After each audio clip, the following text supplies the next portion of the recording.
Como o homem pensa em seu coração, assim ele se torna. Provérbios 23:7. Olá, queridos, aqui é a Tilá Talá do Communion e Faba. E hoje nós iremos falar sobre você se torna o que você pensa e o que você crê. A Bíblia diz que Jesus ele é a imagem do Deus invisível. E ele afirmou em Mateus 12 que a boca fala do que está cheio o coração. Que um homem do seu bom tesouro tira do que é bom, e um homem mau do seu tesouro tira coisas más.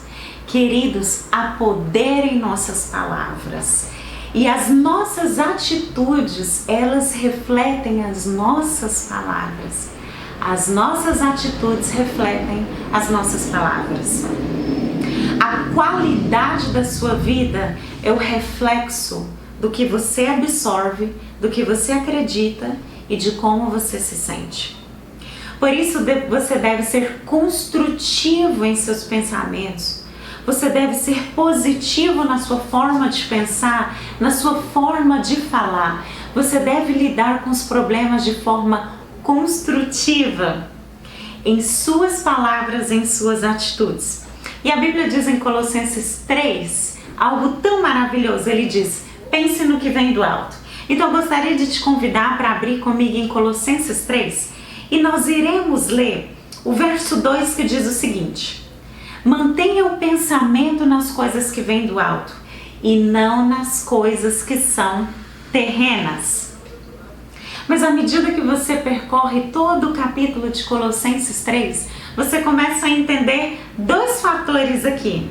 A primeira é elevar os seus pensamentos no que vem do alto. Pensar no que vem do alto, meditar no que vem do alto, absorver no que vem do alto. Mas quando você vai percorrendo, você encontra um fator essencial chamado transformação na pessoa do Espírito Santo. E nós iremos ler o restante do capítulo, mas antes eu quero te dizer o seguinte: fé em ação. Paulo aqui no livro de Colossenses reexplica o que Deus, o que Jesus, ele sempre nos falou. Fé em ação. As suas palavras, elas devem ser construtivas, mas as suas atitudes devem acompanhar as palavras para a construção saudável. E ele diz o seguinte, que o Espírito Santo ele tem um poder de transformação. E a Bíblia fala algo muito tremendo de que Jesus é pleno, de que Deus é pleno. E a palavra plenitude, ela significa o modo de um todo, o que é completo, o que é integral. E por isso a Bíblia diz que Jesus é o alfa e o ômega. Não existe início-fim. Existe o início, um processo, o meio e o fim. E a própria vida e a existência, ela explica isso. O início, o nascer, o processo do meio e o fim. E só existe um fim e um início porque há um meio a ser percorrido. Ou seja, não é a respeito de quanto você declara, palavras de positividade, de quanto você crê em repetições vãs, mas é a respeito de ter uma fé construtiva em ação. E como eu disse, essa palavra plenitude, ela deve trazer a integridade do ser completo de Deus para o ser humano a ser completo. Então siga comigo agora onde nós estávamos lendo em Colossenses 3, nós lemos o verso 2 e 3, e nós vamos lá no verso 5. Nós entendemos a fé, a primeira declaração, pense no que vem do alto, medite das coisas que vêm do alto, aonde Cristo está assentado. Essa é a fé que nós temos em Cristo, assentado no alto. Mas agora nós vamos colocar a fé em ação. E Paulo dá alguns exemplos de atitudes que podem derrubar a nossa fé ou elevar a nossa fé, que podem cooperar com a transformação do Espírito Santo em nossa vida ou não permitir a transformação do Espírito Santo em nossa vida. Paulo diz o seguinte: assim, dessa forma, façam morrer tudo que pertence à natureza terrena em vocês. Aí ele dá alguns exemplos. A imoralidade, ela não eleva o seu pensamento, ela baixa a sua qualidade. os desejos sexuais impuros, a impureza, a paixão, os desejos maus, a ganância, o medo de não ter suficiente. E aí você se torna uma pessoa que retém. E ele cita isso como a idolatria. Os seus pensamentos, eles podem se tornar uma idolatria. As suas atitudes podem se tornar uma idolatria, porque eles irão refletir o tipo de Deus que você medita e adora. E Paulo segue dizendo, é por causa dessas coisas, dos pensamentos maus que produzem atitudes más, que vem a ira de Deus sobre os que vivem na desobediência, aos quais vocês praticaram atitudes. Só que Paulo diz, se vocês nasceram de novo, vocês não praticam mais, porque vocês praticaram no passado. Ele diz, mas agora quando? Quando você entendeu que Jesus é a luz para a sua caminhada, Ele é a luz do mundo e que Ele deu o poder chamado Espírito Santo, que nos capacita para sermos transformados.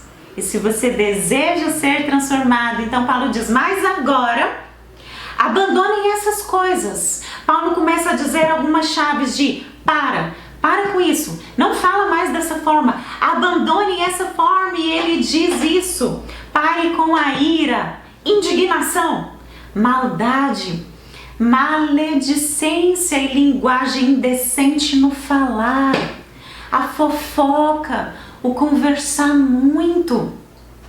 Essas práticas roubam os lugares altos em Cristo e você permanecerá em lugares baixos e terrenos. E Paulo segue dizendo, não mintam uns aos outros. Paulo está dizendo, em outras palavras, vocês já se despiram do velho homem com as suas práticas. Paulo está dizendo o seguinte, tenha fé e traga todo o seu ser para o local de prática do que você crê. Se você fala que pertence ao Senhor e você declara vida, mas as suas atitudes são de morte, você agirá com uma mente dividida. E Paulo segue dizendo, seja renovado em conhecimento à imagem do seu Criador. Paulo estava dizendo, em outras palavras, convide o Espírito Santo. Ele é o poder de transformação. Coopere com o Espírito Santo. Jesus nos disse algo tão maravilhoso. Ele disse, olha, se os seus pais, se vocês sendo maus, sabem o que dar de bons para os seus filhos, então, se o seu filho pede peixe, você não dará uma serpente. Se o seu filho pede pão, você não dará uma pedra. E olha o que Jesus disse, ele disse, quanto mais o vosso Pai que está no céu vos dará o Espírito Santo. Jesus, ele tirou o foco terreno e ele trouxe algo que é elevado. Ele disse, quanto mais o vosso Pai que está no céu vos dará o Espírito Santo. Porque o Espírito Santo é o poder de transformação da sua mente, de transformação da sua alma, de transformação do seu corpo, de transformação das suas atitudes. Para você estar assentado, permanecer e se colocar assentado em lugares altos, aonde Cristo está, você deve permitir que o Espírito Santo te eleve. Mas o Espírito Santo não pode fazer isso sozinho. Você precisa cooperar com o Espírito Santo, mudando a sua forma de pensar, a sua forma de falar, a sua forma de proceder, porque o Espírito Santo, ele é um Espírito elevado. E ele deseja te elevar com ele. Algo tão maravilhoso sobre a sua matéria-prima e sobre a minha matéria-prima. A Bíblia diz no livro de Gênesis que Deus nos criou à imagem e semelhança dele. E que Deus é pleno, Deus é completo, ele é tudo. Ele é princípio, ele é meio, ele é fim. O fim de algo que nunca se encerra, mas que sempre se recria, por isso ele é o Criador. E se você observar comigo, o universo se recria, a vida se recria, o seu corpo se recria, ele trabalha para se regenerar, a sua mente se recria, as células do seu corpo, elas se recriam. Tudo em você trabalha com o poder de recriação, de mudança, de transformação constantemente. Nós somos constituídos dos mesmos elementos do universo, das estrelas, da Terra. Nós somos formados por moléculas, átomos, prótons, nêutrons, e nós somos formados por elétrons, ou seja, energia.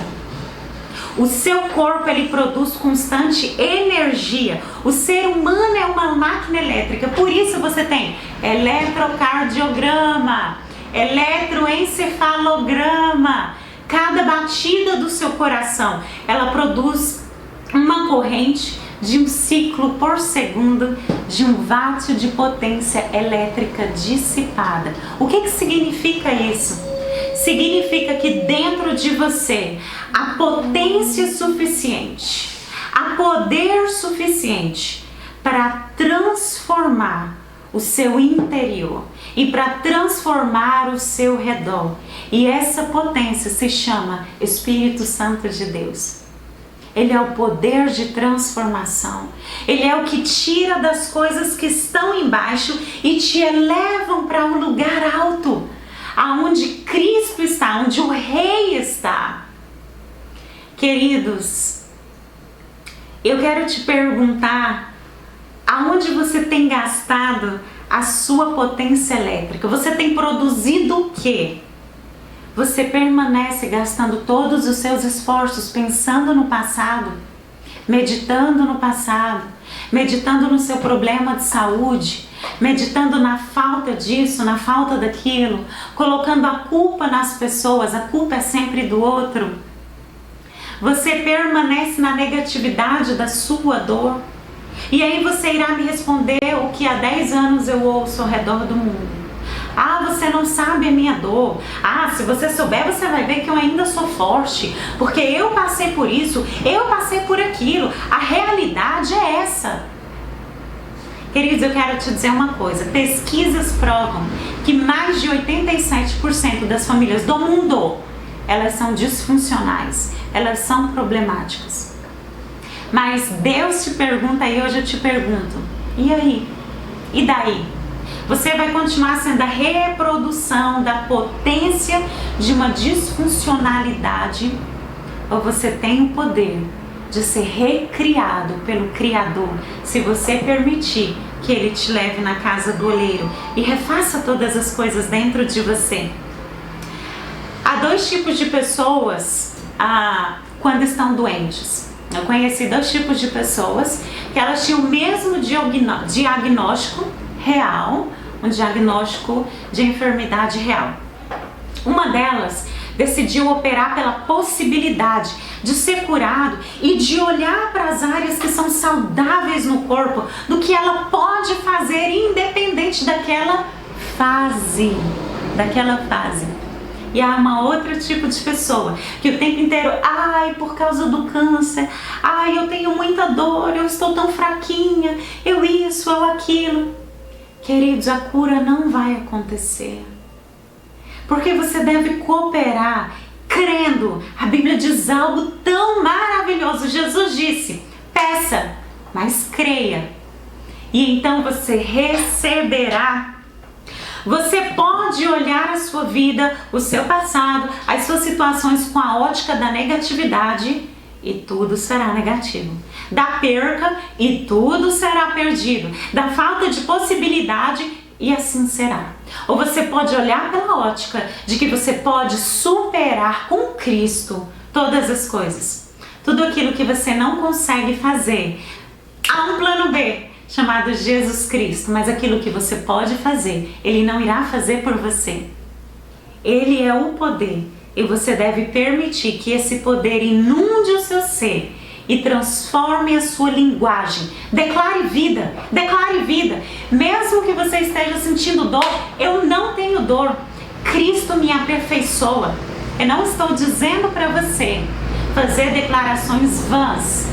Eu não estou dizendo para você que você vai começar a tampar um buraco, a não reconhecer os problemas da sua vida. Jesus disse algo maravilhoso a respeito disso.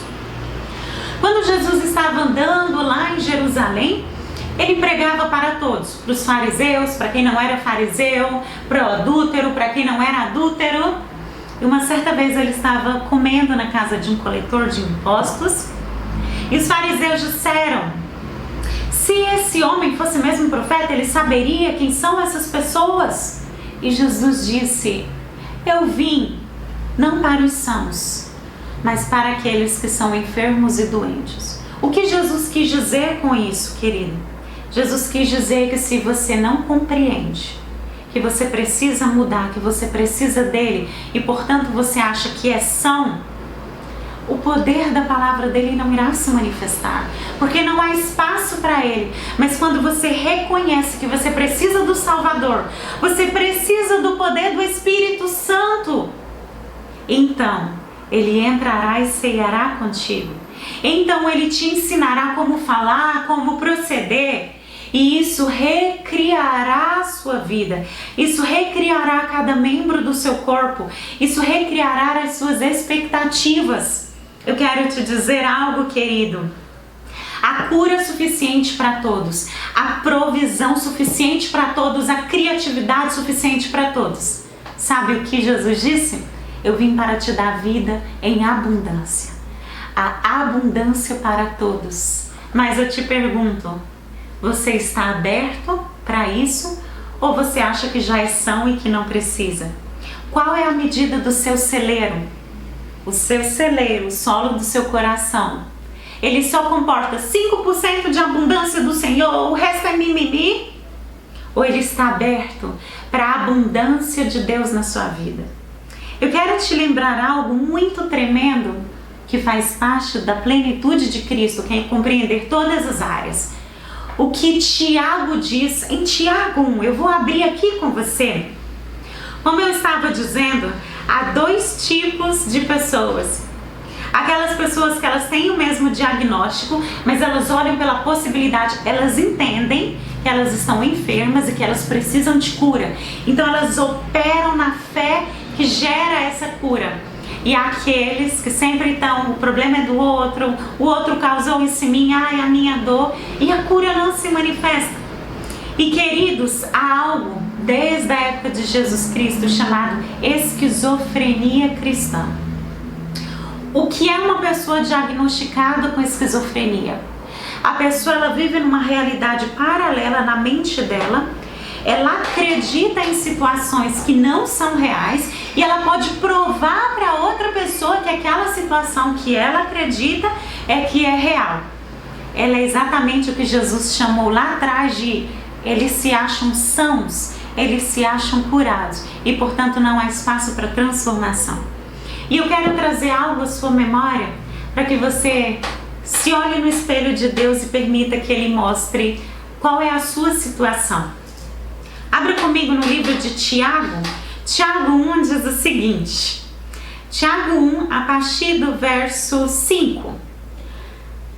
A partir do verso 6. No verso 5 ele começa a dizer, se você tem falta de algo, se você reconhece isso, você irá identificar que há um problema. Se você reconhece que você precisa, você vai identificar que há um problema. Se você identifica que há um problema, você vai desejar utilizar a solução, que é Jesus Cristo. Então ele começa a falar, se o seu problema é falta de sabedoria, peça ao Senhor. Se o seu problema é falta de transformação, se humilhe, abaixe a sua guarda, reconheça que você precisa. A partir desse cenário, no verso 6 ele diz o seguinte, peça, porém com fé, peça, medite no que vem do alto, com fé, sem duvidar. Pois aquele que duvida é semelhante à onda do mar, levada, agitada pelo vento. Não pense que tal pessoa receberá coisa alguma do Senhor, pois tem a mente dividida e é instável em tudo o que faz. Quando você abre o significado de mente dividida, que é instável em tudo o que faz, você vai encontrar a palavra em grego. No grego moderno, que vai significar mente inoperante, dividida, e no grego arcaico significa esquizofrenia, a mente esquizofrênica. Esquizo significa dividida e frenia se aproxima da palavra mente, a mente dividida. Ela não distingue a realidade das coisas, ela cria o próprio Jesus, ela cria o próprio Deus, ela cria as próprias situações. Queridos, quantas vezes eu encontrei nessa jornada com o Senhor pessoas que diziam: eu tenho Deus, olha, eu prego, as pessoas se convertem, eu sou cheia de Deus, eu sou cheia da graça de Deus. E na mesma frase, quando você vai convivendo com a pessoa, ela começa a desconstruir tudo que ela acabou de falar. Há uma divergência na fala, há uma divergência nas atitudes. Ela diz que tem fé, mas numa situação de medo, ela corre de medo. Ela até é cheia de covardia. É isso que Jesus, que Tiago, que Paulo estava falando. Saia da esquizofrenia. A Bíblia diz que Jesus, ele veio para os enfermos. Eu preciso reconhecer dentro de mim as áreas que estão enfermas. E então o médico dos médicos, e então o Espírito Santo de Deus, ele irá gerar cura em mim. Há áreas na sua vida, a minha vida, que humanamente são impossíveis de lidar. E então eu quero te lembrar que uma das características de Deus é ser o Deus do impossível. Mas quando essas coisas tomam lugar na sua vida, quando você reconhece que você precisa, e você não só reconhece, você baixa a sua guarda, quebra o seu orgulho, compreenda que você não sabe. Permita que Ele te recrie. Você sabe de uma coisa, essa luz aqui, ela te permite ver as coisas ao seu redor. Mas você entende como fazer uma lâmpada?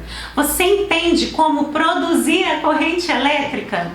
Não, você não entende, e nem eu entendo. Pense da mesma forma com o Senhor. Você não sabe de tudo, não entende tudo, e por isso Ele é o Espírito que está sentado no alto. Ele vê além. E Ele deseja te fazer ver além, para que você tenha além. Declare vida, declare vida, declare vida. Diga sim para o Senhor. Coopere com o Espírito Santo de transformação. Não dê voz à doença, não dê voz ao orgulho.